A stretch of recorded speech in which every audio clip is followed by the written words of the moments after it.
ধর্ষকদের একটা ধর্ষকদের আমার সোনার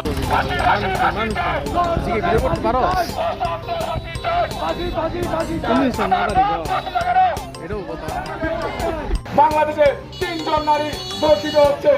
এর কারণ কি? প্রশাসন কি ঘুমিয়ে রয়েছে?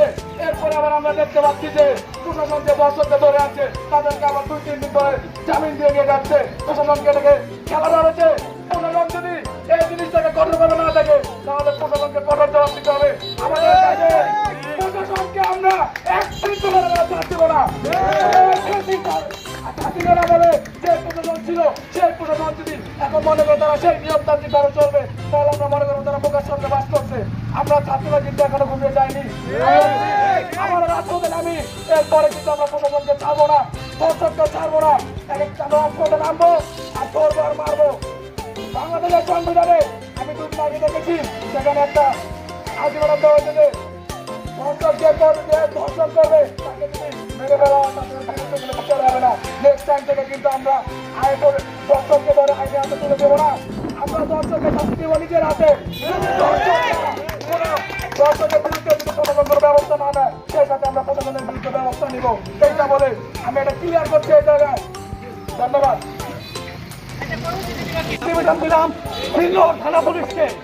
আমরা দেখেছি গত কয়েকদিন আগে রোমান নামের একজন নবম শ্রেণীর শিক্ষার্থী খুন হয়েছে সামান্য অটোর জন্য। পুলিশ প্রশাসন তাকে খুনিদের গ্রেফতার করতে ব্যর্থ হয়েছিল। এরপর ছাত্র জনতা তাকে তার খুনিদের গ্রেফতার করতে সাহায্য করে তার লাশ খুঁজে বের করে। আমার প্রশ্ন, প্রশাসন যদি সরকার থেকে বেতন নেয় তাহলে তারা কেন কাজ করছে না?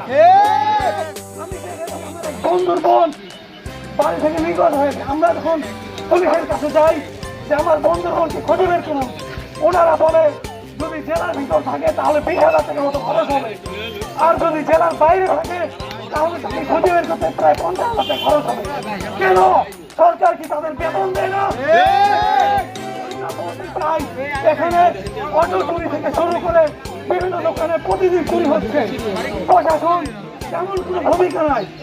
শ্রীনগর থানা পুলিশ এবং র্যাব 10-এর দৃষ্টি আকর্ষণ করছি। আপনাদের উদ্দেশ্যে বলতে চাই এই দেশে এই শ্রীনগর থানায় বিভিন্ন মাদকের বিভিন্ন আখড়া রয়েছে।